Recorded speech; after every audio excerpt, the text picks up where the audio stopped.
There in 2012, we got a Michelin star at Trishna. We saw overnight the sort of the interest and the sort of the influx of people coming through as well. We want to create this transportive experience, not just with the decor and the way the site looks, also through the product, of course, the food, the drink, but the way you're made to feel too. We're the first Indian restaurant on the strip, which is very exciting. It's not why we do it, you know. Of course, it's not why we do it, but it's nice to have that sort of recognition as well. We've just got to deliver consistently, making them feel a certain way. That's what people remember.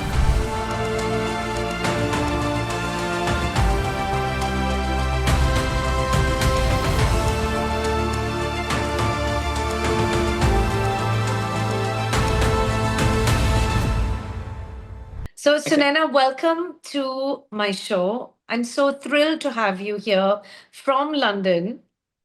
Thank you so much for having me. I'm very excited that we finally connected. And you're working with your two brothers.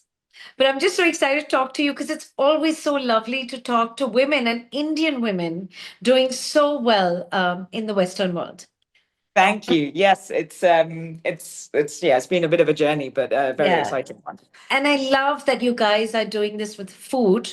I know your parents moved to the UK in the 70s, and I know you That's guys right. were born and raised there. And I know that your parents, being Punjabi, were very hospitable and had an open house, right? For people who Absolutely. wanted to come and eat.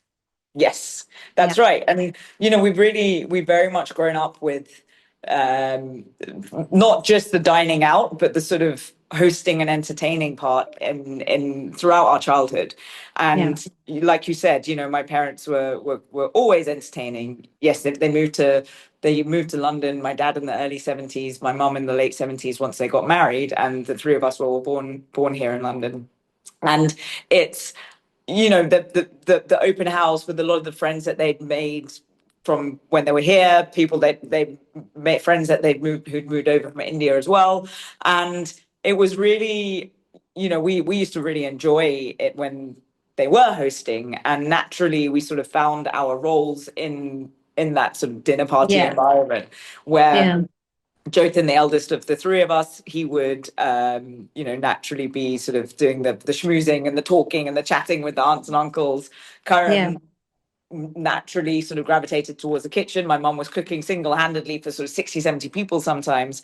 And so he was helping her out. And then I found my niche of, I was always fascinated by the sort of drink side of it. And that's the sort of the hospitality and hosting. So how do you really look after people, making sure that, you know, and this is the Punjabi hospitality, I guess, as we'll talk about, but making sure that they've always got a drink in their hand. And priding myself on remembering what from the last time when they came, oh, you like this drink, you like this whiskey, you want, you know, this is how you like it, this much ice, small glass, big glass, all of the rest of it. But my mum reminded me of a story a few weeks ago about how I wasn't shy to remind people which number drink it was. So I'd ask them if they want another one. And and they'd say, yes, please. I'd say, you know, you do realize that's your third or your fourth. And but you know, these Punjabi uncles really needed those reminders. You know, absolutely, they could drink till the cows came home. Yes, and this is the thing with in Punjabi households is they don't eat until they're done drinking, which isn't necessarily the smartest thing to do. But they know that as soon as they've eaten, then party's over. You know, they're going home. Exactly, so you're absolutely right. The dinner was at midnight. You mentioned about the small glass, the tall glass, the drink, and remembering that. But really, those are the details that matter and count. And which is one of the reasons why you guys are such a success story in the UK and now, you know, slowly North America and the Middle East and all that with your restaurant empire. So JKS, Jyotin, Karam, and Sunaina, right? Three of you siblings. And at the back, I can see your background is all your restaurants and various foods that you serve and everything, your cuisines.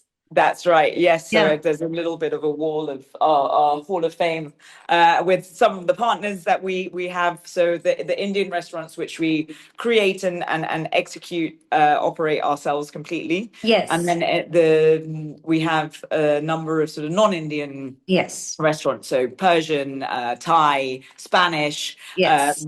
sort of modern European, where we partnered with people, Yeah. But and it all started with Trishna, right? correct. That's right. Yes, it In all started with Trishna. 2008. That's right. Yes. So Karam, all he ever really wanted to do was open restaurants, and I think, Mm. my parents have always been extremely supportive. They did say to him, "Go to university first, though, because we have no idea about Yeah. opening a restaurant and hospitality. We can host people at our homes, but running it as a business, we have no idea about. So Yeah. go get a university degree, to have something to fall back on in case." I think they were also hoping that he would just forget about it. But but yeah, probably the worst possible time we opened Trishna in November 2008, which was the crash of the financial crisis and everything, which was just really sort of, everyone thought we were mad, to go into opening a restaurant, and it was really against the advice of a hell of a lot of people, Mm. that we just went ahead and did it. And at the time, we hired a general manager and a head chef to open the restaurant for us, because I mean, with us, because again, we hadn't done this before. Yeah. But about 18 months later, they were both going that, one was moving back to Austria, one was moving back to India, and so at that moment, Karam took over as the head chef in the kitchen, and I took over the front of house. And it was really from that point on that we saw things change. I Yeah. think because, with Karam seeing every single dish that was coming out of the kitchen, making sure it wasn't dumbed down. This is authentic. This is how we would eat the food in our house, in our home, and in Mm. our grandparents' home. And for me, it was again back to that whole thing of how can you get into the detail of really making people feel special when they're coming through the door, remembering people, building up those regulars. And I think for us, that sort of coming together of it, where we were really could really feel what might have been a miss before, Yeah. to make a difference. And so it was from 2010 onwards really that we sort of started to see things, and make decisions that we may not have made before if we weren't really in the thick of it. So that was the turning point for us. And then in 2011 we got a Michelin Bib Gourmand there. In 2012 we got a Michelin star at Trishna. So that was the sort of, it gave us the confidence as well to do But more. but to get a Michelin star for Indian food is unusual. It was unusual in those days, right? Yes. So Yes, we weren't the first, but yes, there weren't as many, I suppose. I mean, now, yes, it's much more recognized, across multiple cuisines, but yes, no, it was, the impact of that on the business was huge yes, back then. that was my question. So, you know, what happens to a restaurant when you get a Michelin star? Like, is it really a game changer? It really was for Trishna. Right. I think it it put us on the map, Yeah. really. And we saw overnight the sort of, the interest and the sort of the influx of people coming through as well. Mm. So it really was. I think it depends on a number of different factors. You'll see a Yeah. bigger impact in certain restaurants than others. I also think that nowadays there's slightly less of an impact, but not in a negative way. I think it's Yeah. just there's so many different, sort of channels or, forms of media that people look at when they're selecting where they want to go and dine. So from social Yes. media And to, the circumstances or the factors yes, uh, that lead to a Michelin star rating for a restaurant doesn't necessarily appeal to everyone, right? correct, yeah, In yes, terms of the taste palette and things like that. that's true. And And I people have think, come to understand that and recognize that for themselves. Whereas early yes, Michelin star just meant absolutely sort of superior to peers. yes, and I think, and again, that sort of changed a little bit now, because really whether we're opening a Michelin star, whether we're opening a restaurant with the hope of receiving a Michelin star, we would do it even with those that don't necessarily fit that category. Sorry, because Yes. really, what Michelin recognizes is consistency. Yes, Um, absolutely. And I think that's the biggest challenge, one of the biggest challenges in a restaurant, yes, anywhere in the world. yes, For 100%. a person to walk in and have the same experience every time they Yes, come in, from the but that's it. hospitality to the quality and taste of the food, etc., Yes, cocktails, all of that. So, yes, so Trishna put you guys on the map. It gave you the confidence to sort of say, okay, we've got something here that yes. we can expand upon. And I'm sure you guys at that point decided that we don't want to just be about one restaurant, right? So, so then so on and so forth. And you Yes, established Gymkhana, that's which right. is Yes, modeled on the Gymkhanas in India. correct. Yes, Yeah. and yeah, it really was. We when we opened Trishna, I think we always knew we wanted to open more than one restaurant, but I Yeah. suppose we thought we envisaged it being a group of Indian restaurants. Yeah.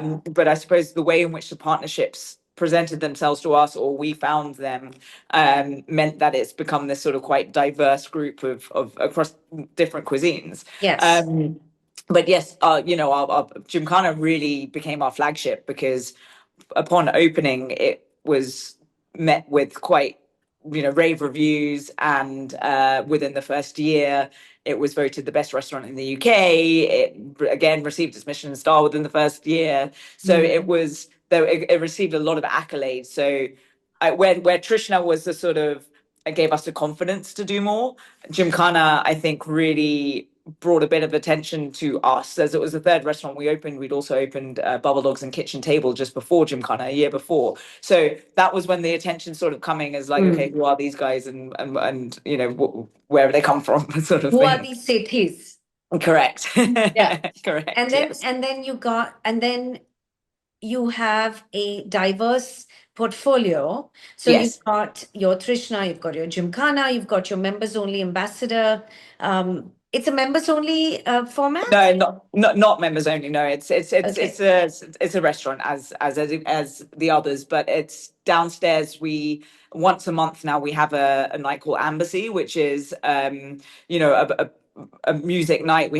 We get in DJs, we get in performers to sort of come in, Yeah. create a very typical Punjabi atmosphere and more of a late night spot. Yeah. Okay. So you have your ambassadors, you have your Gymkhana, Trishna, you have your hoppers, your Sri Yes, Lankan, which I yes, think your husband runs. that's And then right. you've Yeah, got Karen does. and then you've got restaurants in partnership with other Yes, people for Spanish, Thai, Persian. How many exactly. restaurants in total now? So we're touching 30, Wow. and it's yeah, it's of course, as you mentioned earlier as well. Now the plan is to go. Well, we've already started our international journey too. So when you say So 30, you mean 30 in number? Because it's yes, not 30 different brands of restaurants, no, no, obviously. no, no, It's no. 30 in So, for number. example, we're about to open our fourth Hoppers site tomorrow, Yeah. um, Wow. and I know we're going to open our third Bear and Jack site, which is our Persian brand, in March, and so on and so forth. We've also got Brigadier's over in the city, which is modeled on my dada, my paternal grandfather, Right. whereas Ambassadors is modeled on or inspired by my nana, my maternal grandfather. So it's we're taking a lot of inspiration from sort of personal experiences as well, and how our lives have been shaped by all of these, all our trips to India and the influences around us. It's quite amazing when you sort of model your restaurants and your business, not necessarily the running of it, but the cuisine and the experience on childhood memories and attachments to grandparents and, you know, the home that your parents came from. Yes. It, it's Yeah. it's it's quite incredible that you can do that and capture that sentiment when you walk into your restaurant.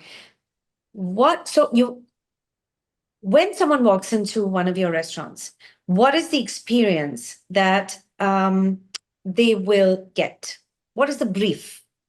The brief is that we want to create these transportive experiences, Yeah. so we want to transport you to, in the likes of Gymkhana, to those clubs, the Gymkhana clubs that still exist to date. When you walk into a Bear and Jack, it's to the sort of hole in the wall kebab shop in Tehran.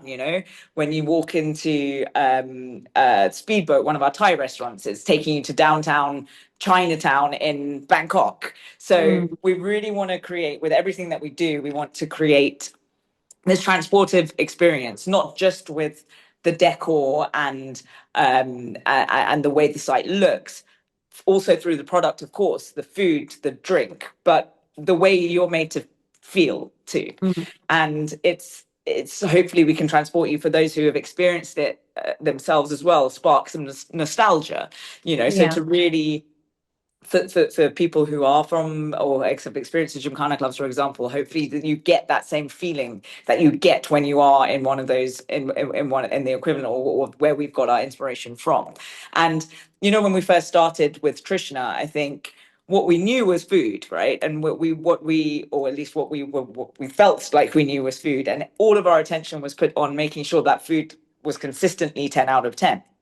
As we've grown, we've sort of realized that's it doesn't and shouldn't only be that. It's Yeah. everything. It's the full experience. It's the beverage that comes in it, that the whole drinks program that comes with it. It's the decor. It's the hospitality that we give as well. That needs Yeah. to be really all encompassing. And so we've evolved over our 17 years into just making sure that it's a full experience that needs Yeah. as much attention to detail as the food does as well. Which of your restaurant does the best? Which of these restaurants does the best? I mean, all of them in their own right, So it really depends in terms of That's a what very what you're looking diplomatic for. answer. Yes, It's a it very depends what diplomatic people are looking answer. for. For Okay, me, tell in me your terms of top three most popular restaurants in this kitty. the top three most popular, Gymkhana is the one really that people are asking for a lot, Yeah. and followed closely by Bear and Jack, really. So that those are the two that we see the most demand and traffic for. And is it mainly Indians that come, or is it a mixed? It's a real mix. It's when we first started, would swing either way. I think with Trishna in the early days, it didn't really appeal to many Indians, so it was more European heavy. Now it's quite balanced. Yeah. What we've also seen, about 30% of the guests in our restaurants, on our Indian restaurants, are Americans. So that's given us confidence as well, that we're moving sort of stateside too. So it is a real mix. You do get a mix of sort of tourists, but from expats as well, locals. It is a real mix. It's not just Indians that generally come through. But you've also opened in places like Mayfair, which is Yes. sort of the ultimate premium destination, Yes. and you're opening an Indian restaurant there, you know. Yes. So come a long way from curry. Yes, a long way from the brick lane curries, right? And Yeah. that was, again, we felt this when we opened Trishna, which was people would walk into Trishna, and they'll say, "Oh, we're having a curry, right?" And it's not really a curry, Yeah. but because what does that even mean? But they would also sit down and say, you'd present them with the wine list or a drinks list, and it's like, no, no, no, it's curry, so we have to either have a beer or a lassi. That's the only thing that would stand up to this. Mm. And so I spent actually a lot of my time in the early days at Trishna was trying to educate people on that it's not just a curry that you're eating. What we're trying to do with these flavors is that it's refined, it's delicate, it's but without sort of holding back. And it's so, Indian cuisine is so varied. You look at Yeah. the regionality of it, and it doesn't just need to be that, blow your head off. That perception is what we've tried to try to change. It And doesn't need to blow your head off. yeah, exactly. So for that reason, there's a Yeah. whole host of wines that can match with our cuisine. And so I Yeah. spent a lot of time trying to, encourage people in different ways to explore pairing wine with Indian food as well, and Yeah. making it as easy and as accessible for them as possible. With every dish I recommended, I paired a glass with each a la carte dish. So rather than going in for a bottle, it's like, okay, try this dish with this glass of wine, and to start to be able to sort of give them that experience and talk them through something they might not have explored in the past. Um, okay, so, and what about the wait staff? Is it typically Indian, Bangladeshi? Like, how does It, that work? quite varied. So if talking about our Indian restaurants, yes, it is more heavily weighted towards Indian, particularly Yes, because our they kitchens are understand majority. yeah, Yeah, the kitchens are majority Indian. But when it comes to bar staff and wait staff, we get much more variety there as well. yeah. But yeah, the kitchens are, I would say, 90% Indian. Okay. And you've also now chosen to open in North America. In New York, I think you have ambassadors, That's and right. you had this incredibly flashy opening in Vegas That's right. of Yeah, Gymkhana, I think at the Aria. that's So correct. we Yes. were in Vegas over the summer, and we did go to the Aria. Did you? And Okay. yes, and of course, you weren't open there at the We weren't time. open yet. Yeah. But what an interesting choice, Vegas. You know, Yeah. So, are there even I mean, Indian restaurants there? I mean, I don't well, we're the remember. first on the strip. We're the first Indian restaurant on the strip, which is very exciting. But it's a conversation that started in 2015, would you believe? And we just made it happen sort of 10 years later. I think we weren't quite ready for it in 2015. We were still, on early on in our journey over here. And I think we were just from a sort of bandwidth and everything else perspective, it wasn't the right time. Yeah, But then over COVID, we reignited that conversation, and it's been amazing actually. So we opened at the beginning of December, but we had the launch party a couple of weeks ago, and it's one been second. I hate to interrupt you, but was Brooklyn Beckham at your opening yes, party in he was. Vegas? He was, yeah. We had some pretty. I mean, this was before all the stuff came out, but Because right now it's yeah, at the eye of the storm, and I was yes, just looking through your socials, and I saw his yes. face, and I just looked again, and I said, "Whoa." Yes, I know that it's his family. Gymkhana in London is one of his family's favorite restaurants, so it felt Oh, fitting that. I think he lives in LA, so we thought it would be fitting to invite him over. But yeah, I mean, it was incredible. It was really quite surreal for us. yeah. We opened in December, and then to have this party in Jan, and my parents also flew out for it, and it was really a bit of a sort of yeah, very very surreal moment where there was an evening where me, Karam, and Joe sort of just sat and looked at each other and was like, wow, can we just take a minute to see from where to where we've come, and it really was fantastic. And next week I fly out to New York on Sunday. I was there a few weeks ago, but I get there on Sunday because next Wednesday we're opening ambassadors, and the day after. Congratulations. Thank you. It's the day after what would have been my nana's 116th birthday.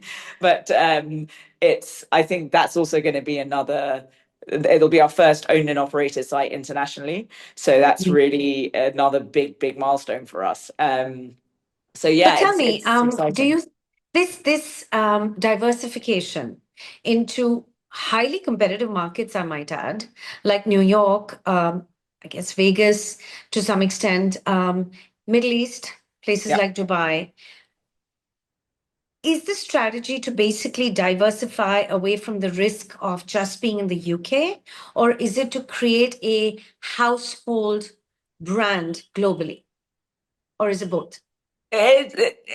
Both to an extent. I think, when you look at markets like New York and you look at markets like Dubai, they Mm. and then you compare it to what's going on in London, and actually how London is becoming quite a difficult place to run a business. We're fortunate enough that we're established at this stage, but you have to do a hell of a lot to just stand still at the moment in London. Whereas you look at places like New York, the landlord conversations that you have, they're very willing to sort of come to the table to contribute towards fit out, and it's much more of a partnership. And generally, the sort of economic climate in places like the areas of the Middle East and areas of, and the States as well, is there's much more of a growth mindset. The sort of These spending are habits as well. robust economies. Yeah. Whereas the UK, there are challenges at this point. Then you have your non-dom, which is driving away a few international Absolutely. people, a lot of Indians. Yes. So That's right. That's exactly it. So they're attractive. It's very attractive for us because yes, we want to be able to diversify into these countries, and we do feel like we have a product that will be well received, and that there's definitely a market for. And it helps that it makes business sense as well. yeah, I mean, seeing the scale, Sunaina, I see an IPO in the not so distant future, but I'm not going to put you on the spot for that. We're You just know having what? fun doing it. That's all Yeah, I'm saying at the moment. yeah. So, the whole celebrity thing, right? A lot of restaurants do a lot of PR. There's a lot of celebrity-driven sort of eyeballs to a restaurant. How important is it? Like, for example, your Vegas opening was a pretty flashy opening. Yeah. Yeah. So how important is it? It's it's a tricky one because it's not why we do it. Of course, of It's not why course. we do it, but it's nice to have that sort of recognition as well. Yeah. I think it's naturally, we're very fortunate because the way in which Gymkhana has landed and the profile of it means that it does attract a lot of the sort of celebrities and influencers, etc. You would say that Gymkhana for you guys is sort of the most high profile in that sense when you talk about celebrities. Give me some fun names. I mentioned the Beckhams. Ed Sheeran comes in quite a lot. Who else? I mean, you name them. They sort of they like to come through the doors. There was Dua Lipa. They do tend to sort of come in, and we've now got above Gymkhana on the first floor. We have a cocktail lounge which we call 42, and we can do private events up there. So it's a bar, but then if somebody wants to sort of buy it out, we do like a beautiful private table, and so that's quite good for sort of quite people who want to be a little bit discreet and hidden. So And actually, given the celebrity culture now and sort of the way the paparazzi chases them, etc., and even your normal people, they want these exclusive private spaces, right? So like that's if a right. Dua Lipa comes into your restaurant, or like you said, the Beckhams, etc., they would opt for a more private space. Correct. Yes, that's right. Yeah, absolutely. And we, it's important for us that we respect that as well, and we're mindful of sort of too much commotion and attention, and so hopefully that keeps them coming back as well, because we do try and manage it in a respectful way. How do you A, stay popular and relevant, and B, how do you retain people, especially after Brexit, where Yeah, saw a huge outflow of people in absolutely. terms of the working class of people, Yeah, right? yeah. So how do you deal with those kind of challenges? Yeah, good question. So in terms of staying relevant, I think, we just need to be true to what we do, really. And I think people keep coming back for the food, like I mentioned before, but it's everything. And I think, you can, if you think about it, at Gymkhana, one of the most popular dishes at Gymkhana is probably the butter chicken. Now, you can make that butter chicken in any kitchen, essentially, right? Like you can make a butter chicken anywhere. You can find it in thousands of restaurants across the UK. But we've just got to deliver consistently. People know what they're going to get when they come to us, we hope. And it's just creating something, creating an experience that they want to keep coming back for. And that's, it's a combination of really, we innovate with campaigns and things, but we're not reinventing the wheel. We don't want to stray away from what our core is and what we're trying to achieve and deliver. But you can be clever. With Trishna, for example, we've got a Mumbai campaign going on at the moment, and so there's some really interesting dishes and drinks that we've created to sort of go along with that theme. And then to sort of take it a step further, we're supporting a Mumbai charity as well, So we try and piece everything together as a holistic experience, as opposed to It's sort of being piecemeal. So you really get that end to end like journey from the minute Yeah. you walk into the restaurant, really.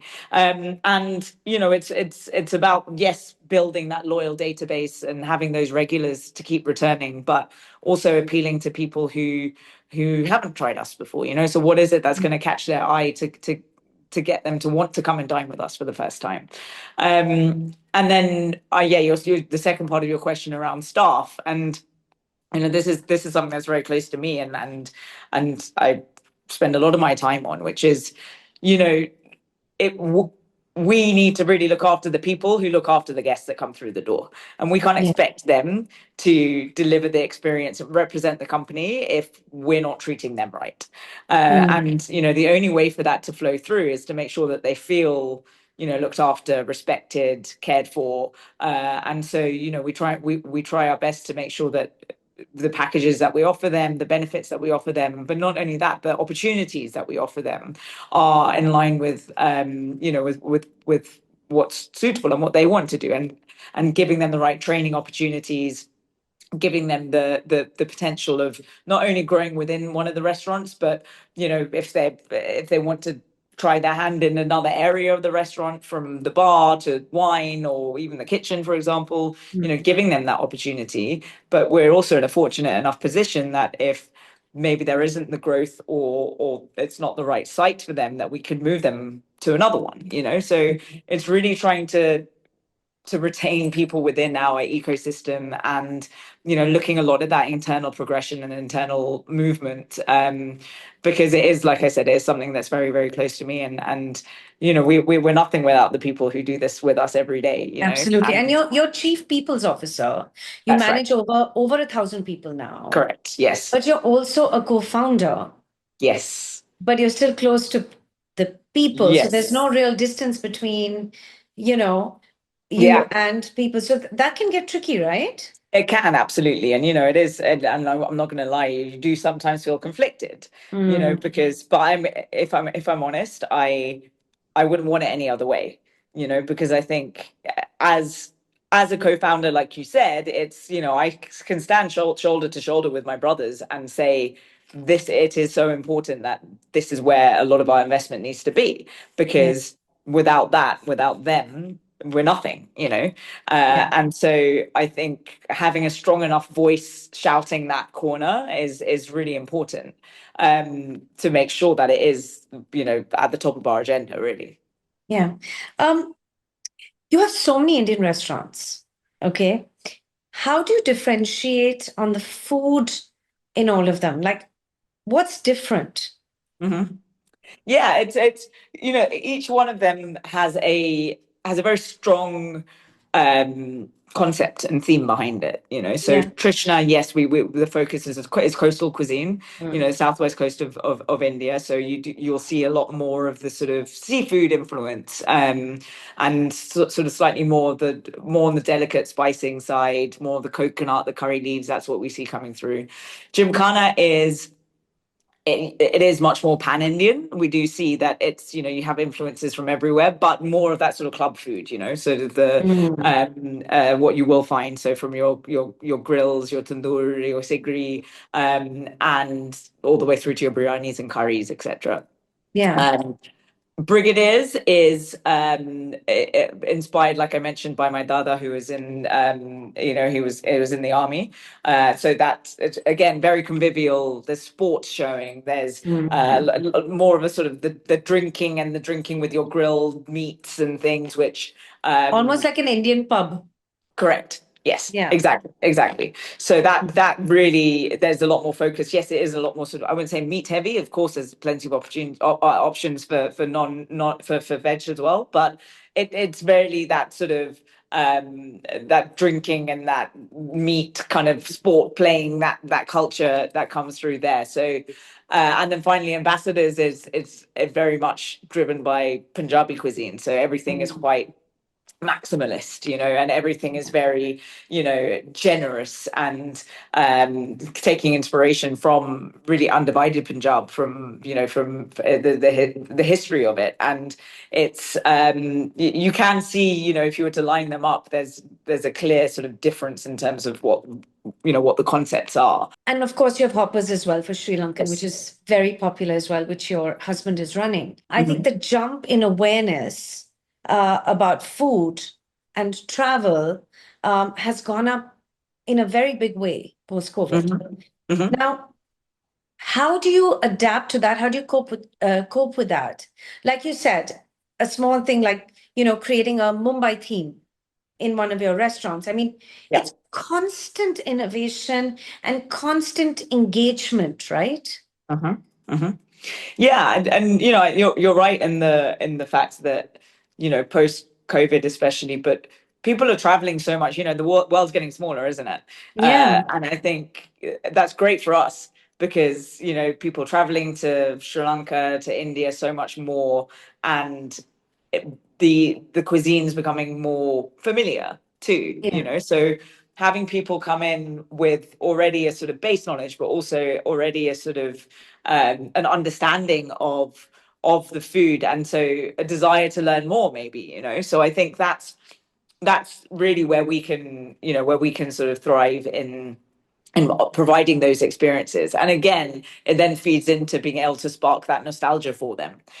So because they've been there, they've understood it, they've had these experiences, they can relate back to when they were in the country, then they were in Sri Lanka and they were eating their crab curry or whatever, and then we can yeah, give it to them in hoppers as well. So yeah. it's a really positive thing.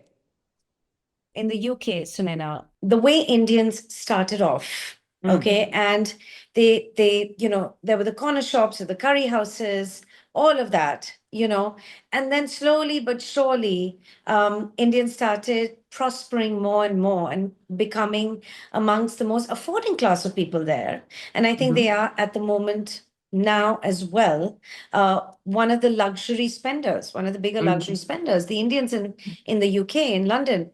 Um, how would you say that you've seen that progression happen, both culturally on the ground as well as at a restaurant level? Yeah, good question. It's very well. Firstly, we've got to try and keep them here, right? With at the moment, everybody's bouncing I out. mean, the way the Uh, UK government is operating at the moment. oh my gosh, don't get me started. Yeah.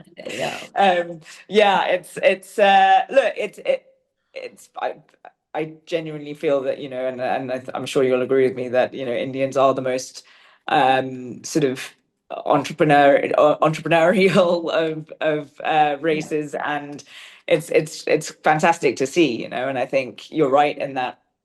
I do think that this, as a country, that it's always been very welcoming, for Indians in particular. But you look in London as a city, it is so cosmopolitan. Mm. And you don't, and in no other city do you really feel it as much, and I've lived in Germany. I've obviously traveled so much in the States, and you don't really feel it anywhere else. So it is definitely a platform in which we can thrive, because there's a willingness to sort of firstly take risks, which is I think we've definitely done that.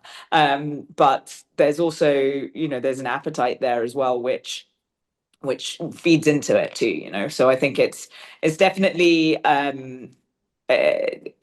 been a good platform for a lot of Indians to really take off from.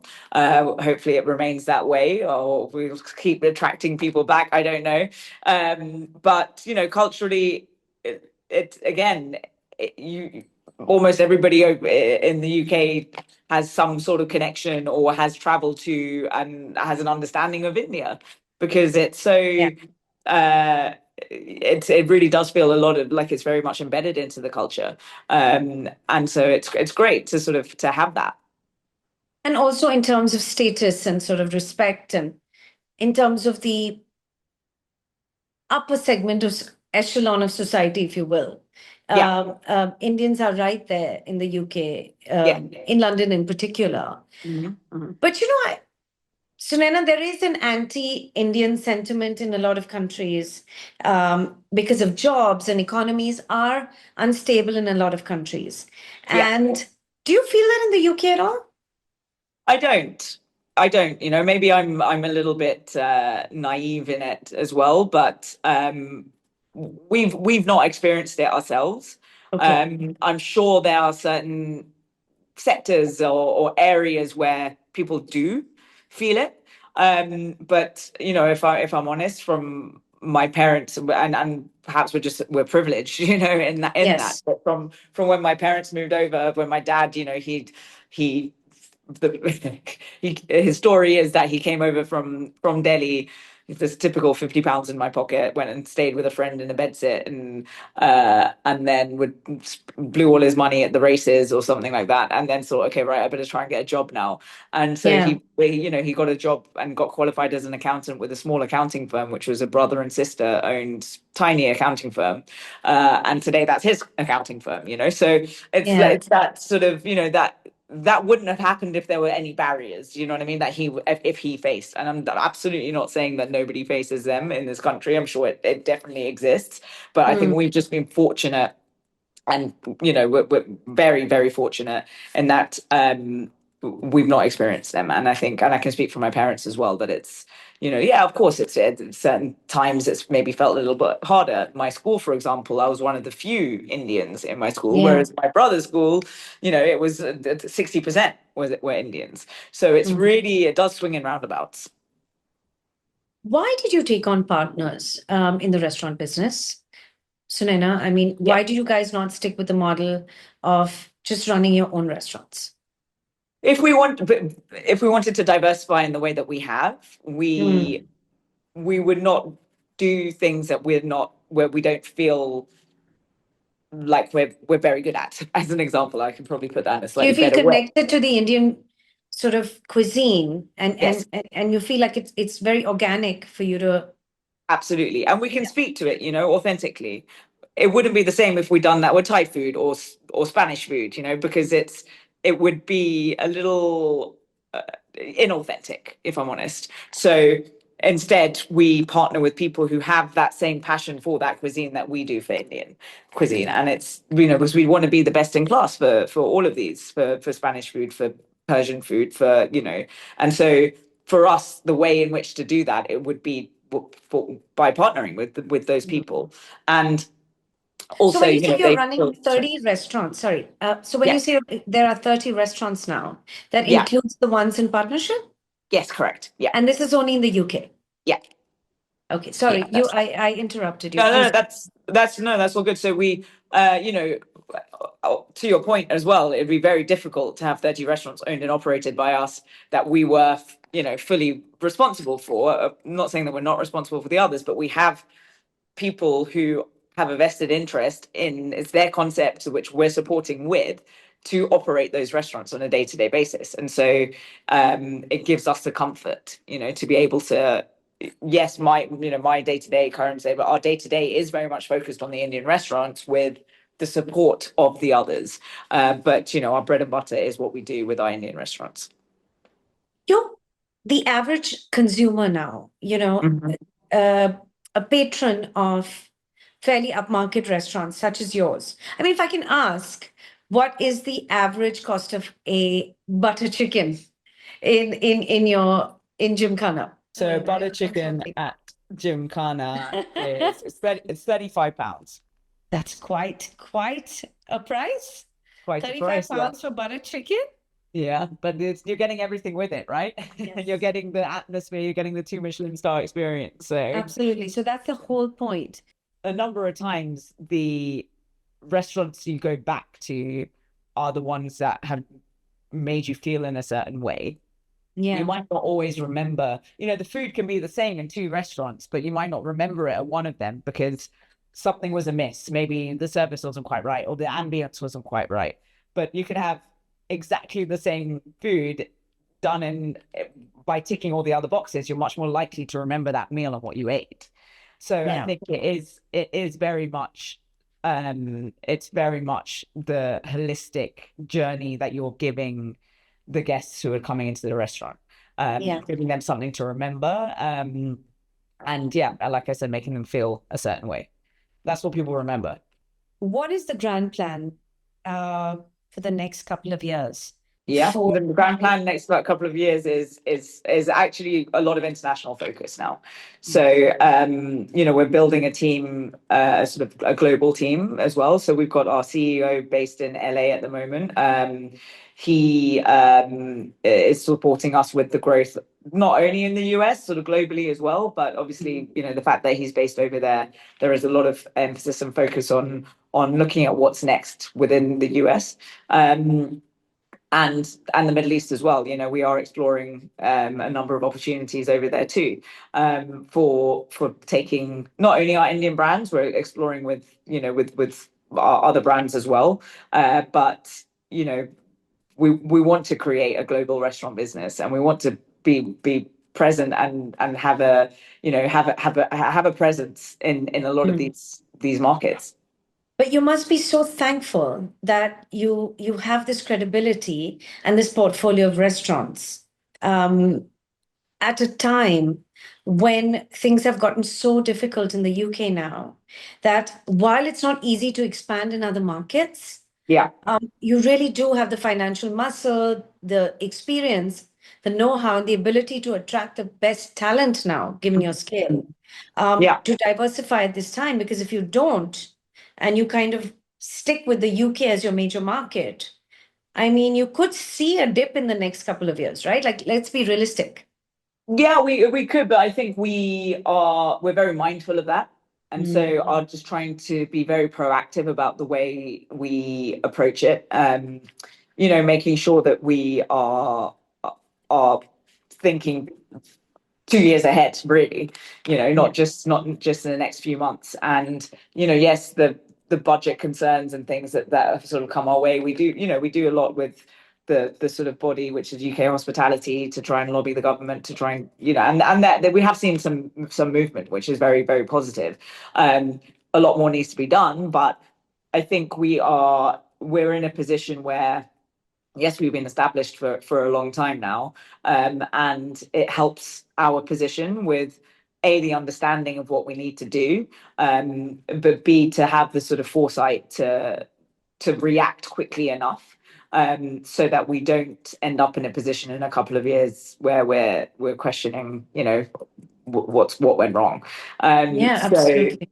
yeah, so I think we're, and I think that's also it's nice the way the dynamic works between the three of us, because we've got Joe, who's our sort of our chair, who keeps an eye on all of us and makes sure we don't spend too much money, and it's a nice balance, because I think we come to the table, and we approach the business from different angles, but then ultimately you have the same goal. And so our ability to sort of talk through problems and come to solutions is quite fruitful in that. Also, when you're siblings, you can shout and scream and fight and do whatever you need to do to get to an answer quicker. So Yeah. it's quite And you know that helpful. that's not going to lead to a real issue. Yeah, and then it's like, where we're going for lunch, that sort of thing. So, Sunaina, so that is actually really, really rare. I mean, you make it sound like it's an everyday thing, but that doesn't really happen in most families today. The yeah, kind of sort of singularity in which you guys are sort of forging ahead. And as you yeah. said, you can scream at each other, and then the next moment say, where are we going for lunch? Yeah, yeah. It's look, and look, don't get me wrong. It's turbulent, right? Of course it is. But I do think that the dynamic that we have is our biggest strength, but arguably our biggest weakness as well, because there's no switching off from it. So Yeah. I think I completely agree. It's very rare. But again, we've been very fortunate in we found our feet in that, and the early days it was challenging, because we were all just doing everything and sort of Yeah. on each other's toes a little bit. But as we've grown, it's helped us sort of, we trust each other inherently in our lanes and what we're good at. Yeah. And I trust that from a concept and the food and the decor and everything, so Karam has got that, and I'm not gonna, I'll give my opinion here and there, but I think we respect each other enough that we'll take that on board and move forward. because it has. I mean, like I said, we've been doing it for 17 years now, so we hopefully we've played through a lot of our ups and downs, and I'm sure there'll be more. But I think we've matured together, and how we, how we run the business together, really. The Sethi siblings. The Sethi siblings, But tell me, yes. you know what? Even places like Dishum and stuff. Look, like Dishum has seen a lot of success. Yeah. Jamavar by Samita Yeah. Nair.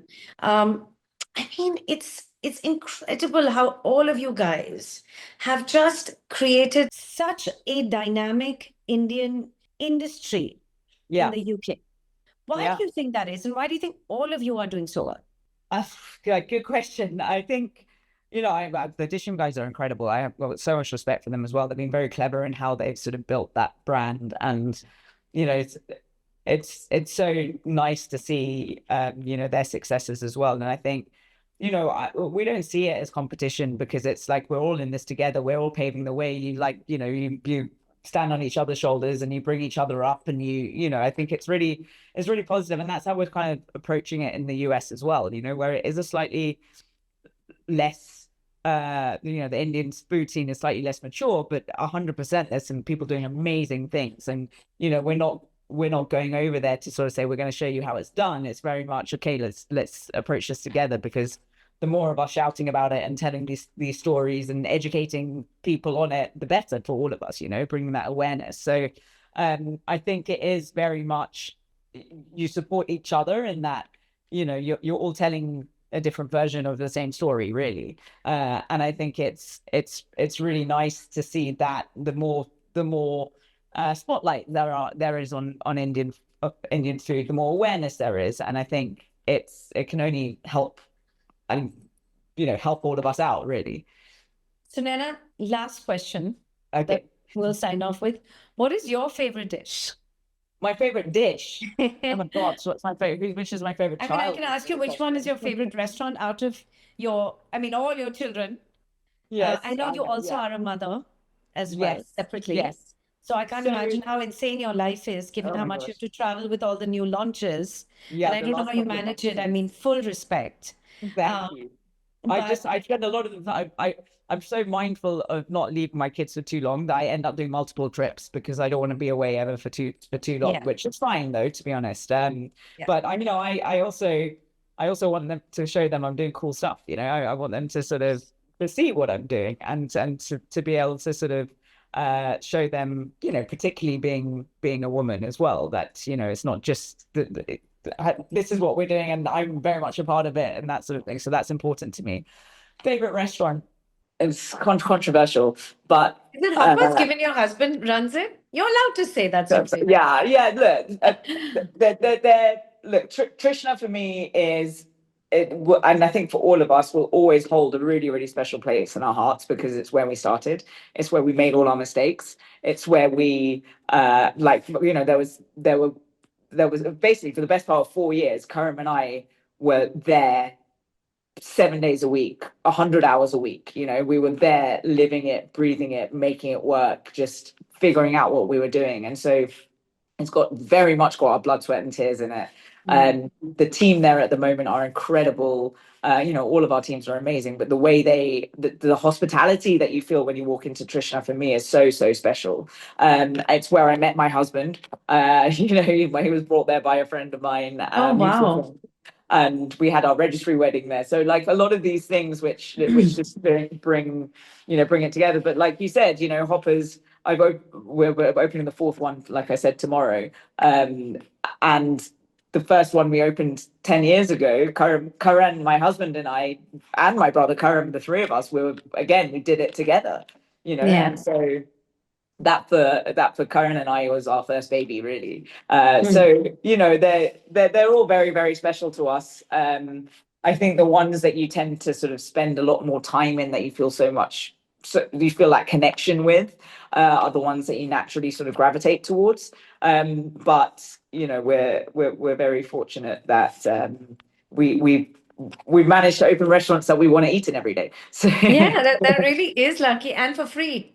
Do you pay when you go? I'm sure you do. no comment. But it's amazing, Sunaina, because you seem so grounded. And the thing is that the three of you have amassed a tremendous name, wealth, and a brand. And I think in today's world of influencers and things like that, you can really get carried away with that, Yeah, you know? agreed. Yeah. Yeah, look, but I mean, like I said, we just love opening restaurants. We love eating in restaurants. That's what we Yeah. want to keep doing. We want to keep looking Yeah. after people and creating experiences they can't forget. And the And rest you're of it, not by the way, changing the core of who you are, which is no. great. Tell me Yeah. the social media thing. Does it help you a lot? I was looking at this socials of all your restaurants, which are incredible. You've got a different one for each one, and each one is Yes. incredibly dynamic. You've given the opportunity to your staff to be on social media as well, Yes. sort of Yes. talking about their restaurant. So giving Yeah. them that ownership as well. Yes. How much Absolutely. does social media help you? It depends on the brand. Yeah. You know, certain brands, particularly the more sort of fine casual brands, you know, the Hoppers and the Bear and Jacks, etc. They it's slightly more influential there. But I don't think we can ever diminish the power of it. You know, it definitely has shifted the way that people decide on where they're going to go and dine. Who has visited your restaurant, any of your restaurants, Yeah. post on social media, and created a sort of insane buzz about it?